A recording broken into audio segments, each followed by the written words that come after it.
నమస్తే TV 999 news ఇక వార్తల్లోని వివరాలు చూద్దాం. ఈ రోజు ప్రచారంలో భాగంగా పార్లమెంట్ ఎన్నికల్లో బీఆర్ఎస్ పార్టీ ఎంపీ అభ్యర్థి గౌరవశ్రీ నామ నాగేశ్వరరావు ఎన్నికల బ్యాలెట్లో 1వ నెంబర్ కారు గుర్తుపై ఓట్లు వేసి గెలిపించాలని కోరుతూ ముదిగొండ మండలం సువర్ణపురం గ్రామ దళిత కాలనీలో చేకూరి సతీష్ ఆధ్వర్యంలో ఏర్పాటు చేసిన ఆత్మీయ సమావేశానికి ముఖ్య అతిథిగా పాల్గొని ప్రసంగించిన తెలంగాణ ఉద్యమకారుడు బీఆర్ఎస్ పార్టీ మధుర నియోజకవర్గం మాజీ ఇన్ఛార్జ్ బొమ్మర రామ్మూర్తి, తనతో పాటు కార్యక్రమంలో పాల్గొని మాట్లాడిన హెచ్చు ప్రసాద్, ఆరెంపల వీరభద్రం, గ్రామ పార్టీ అధ్యక్షులు వీరబాబు, చేకూరి నరేష్, చేకూరి రాంబాబు, గ్రామ దళిత పెద్దలు, మహిళలు పాల్గొన్నారు.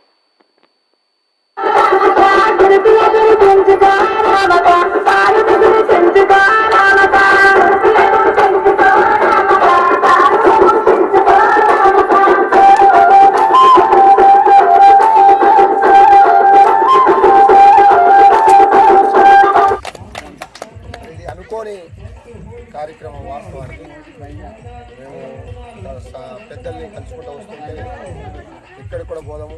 చాలా రోజులు ఎన్నికల తర్వాత మన వాళ్ళని కలవలేదు, కలుసుకుందాం, అందరికీ ఒకసారి నమస్కారం పెట్టుకొని వద్దామని అనుకోకుండా వచ్చినా కూడా మన నరేష్ వాళ్ళ నాయకత్వంలో అందరినీ పిలిచారు.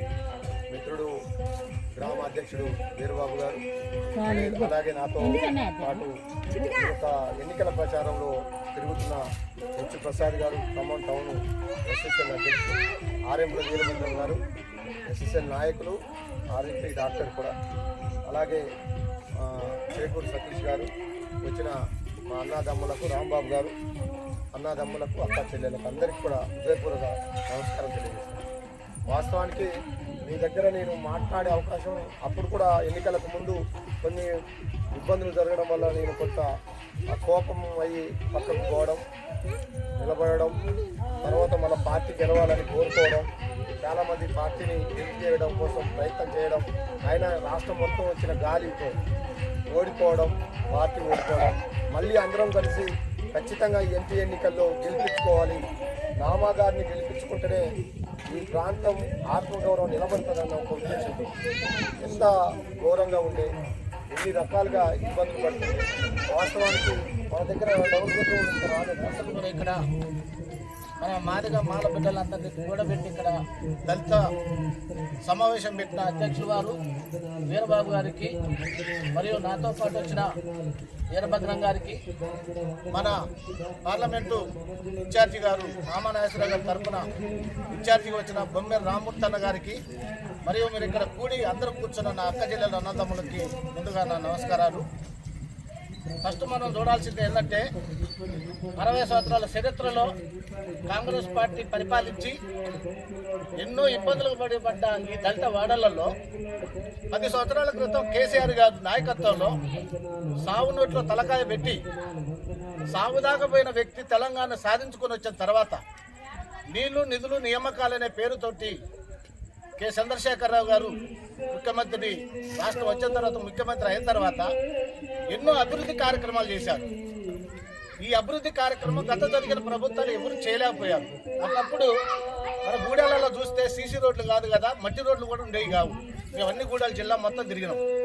కానీ కేసీఆర్ గారు వచ్చిన తర్వాత తెలంగాణ రాష్ట్రం మొత్తంలో కూడా ఎక్కడ చూసినా సీసీ రోడ్లు, ఎక్కడ చూసినా పట్టణంలో మంచిగా డివైడర్స్ వేసి అందంగా రోడ్లు తీర్చిదిద్ది, దాంతోపాటు తండాలని గ్రామ పంచాయతీలుగా విభజించి అవేర్నెస్ తీసుకొచ్చి మొత్తం పేద వర్గాలను మొత్తం బలమైన తెలంగాణ రాష్ట్రంలో డెవలప్ చేయాలనే ఉద్దేశంతో చంద్రశేఖరరావు గారు కంకణం కట్టుకుని 10 సంవత్సరాల పాటు డెవలప్ చేసుకుంటూ అభివృద్ధి ఫలాలు అన్ని కులాలకు అందించుకుంటూ వచ్చిన ఘనత మన చంద్రశేఖర్ గారు ముఖ్యమంత్రి గారు చేశారు గతంలో. ఈ రోజు ఏం చేస్తున్నారు? మాయ మాటలు చెప్పిన కాంగ్రెస్, రేవంత్ రెడ్డి ఎన్నో మాట ఊకదమ్ముడు ప్రసంగాలు చేసి మేము దళిత బంధు ఇస్తాం 12 లక్షలు, కేసీఆర్ 10 లక్షలే ఇచ్చిండు, లేకపోతే ఆడబిడ్డలకి ₹1,00,000 ఇచ్చిండు కళ్యాణ లక్ష్మి, మేము లక్ష్యంతో పాటు తులం బంగారం ఇస్తామని చెప్పి మాయ మాటలు చెప్తారు. దాంతోపాటు ₹2,500 ప్రతి మహిళకి కుటుంబానికి ఇస్తా అన్నాడు. ఇచ్చిండా? ఇయ్యలేదు. కొన్ని రైతులకి రుణమాఫీ చేస్తా అన్నాడు. నేను సంతకం పెట్టిన 10 నిమిషాలలో రైతు రుణమాఫీ చేస్తాను ₹2 లక్షల. చేసిండా? చేయలేదు.